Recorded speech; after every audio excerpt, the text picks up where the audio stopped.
afternoon, good evening. Greeting with all regards to all time zones in the world, depending in which part of the world you're watching this video from. Welcome to the Vintage Verse. Guys, my apologies. I know I haven't been recording for quite a while right now. Honestly, I do not have an excuse for it. I've just been procrastinating and didn't really know what to talk about, right? And hopefully you guys will drop some comments of topics that you guys think I have to pretty much talk about. Anything ranging from entertainment, what I do on a daily, what is my job exactly, so you guys can drop any kind of ideas that you guys think I should probably talk about. And I appreciate those that have subscribed, and if you have not subscribed as yet, please do hit the subscribe button. Make sure you like the video and do share with your friends if you do find this interesting. So guys, what I want to talk about today is procrastination, right? I know it's quite a weird thing because I have been doing it, but the main thing that I actually want to talk about is, I think, the root of procrastination. Right, I don't think there's a definite abyss to where procrastination comes from, because we as people differ in too many dimensions, right? And for good reason, because we are born with different abilities, we come from different qualities, and we grow up collecting and having different qualities as people, because as people we do grow and some things shrink so that others can compound later on in life. So I was actually talking to my colleague today, and she shed some light on, the root, or rather development of procrastination. Sometimes it's from our ancestral lineage. My bad. Our ancestral lineage. Sometimes it comes from our DNA. Those two terms might be quite synonymous, although I believe there's quite exceptions in between. And sometimes also it comes from the little things that we do, the little things that we are taught actually. And one of the things she did mention is she views work as this big cloud that she has to attack all at once, instantly, by the first attempt. And she also felt like by the first attempt, she has to do things excellently.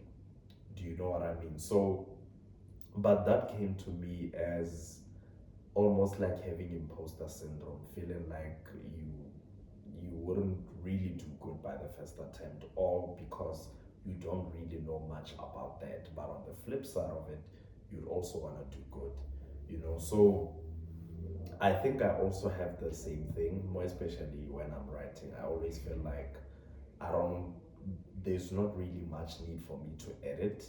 I always feel like the first draft should always be the most perfect one. I also remember in the English class, I don't know about you guys, but in our English class, at times they would propose something like this. So you first write the rough draft, of which you have to like show proof that you did, edit some of the things. Like you would write a sentence grammatically wrong and then scratch out a word or two in it, so that the second draft that you would write, which is quote unquote the perfect draft, or rather the final draft that you would be submitting, should be the perfect one in comparison to the first draft, which is the rough draft in essence. So that was also one of the good ways to almost like, incremental improvement, because you reflect on the first flaws, which is the rough draft that you would have crafted, and then the second draft, which is the final draft, showing how you perfected your first flaws or how you corrected them. So as we kept on talking, she also mentioned something along the lines of having to fix different parts in your character that you probably never paid attention to.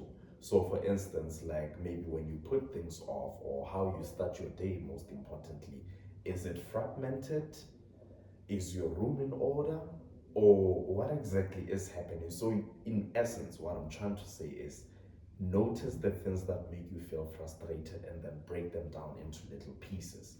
So let's say maybe your room is a mess, for instance, and that makes you feel frustrated.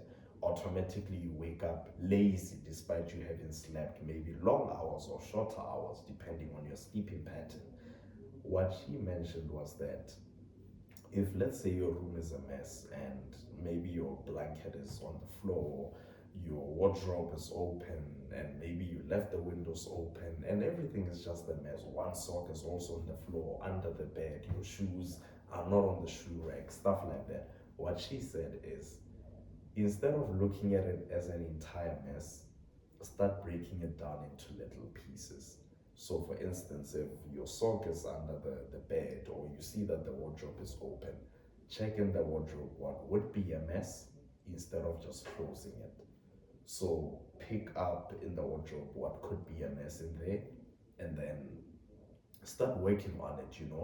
So what that does to your brain, and this is not my own assumption, a psychological studies also reflect on this, that when you do something right for the first time, give yourself a break so that the dopamine effect also can take place. Because what your brain does is, when you do something and then take a break, like a study for instance, you will automatically or by default develop a hunger to strive for more with the same task but of a different magnitude. So after closing your wardrobe and working on whatever it is that was probably a mess or maybe disorganized in that particular wardrobe, you would have already worked on it, right? And then that's when you can close your wardrobe. So frustration number one, let's say, would be gone from there. Then you start looking at other messes, which your brain automatically identifies for you by the direction of your eyes. So what then could happen is, maybe you start then organizing the socks and putting them in the right place. Or maybe seeing that your socks are actually dirty and that you need to wash them. But that's another layered problem. Do you know what I mean? So I don't know if you guys get what I mean, but the gist of what I'm trying to say is breaking things down into little pieces rather than looking at a problem entirely and thinking that we can kill the elephant all at once instead of slicing it into pieces is actually one of the things that make us fall short of grace, because procrastination actually holds us back. And I say this guardedly because every day is God's grace. And when we procrastinate, sometimes we fall short of probably the blessings that we deserve, or things that can actually compel us to move much more forward and become successful. So, this whole thing of procrastination, at times we might think is actually a little thing, but we do know that when things are left under the rug for quite some time, when we actually unravel the mess, sometimes it almost becomes unbearable, if I could say. So I just thought I should share that for the day.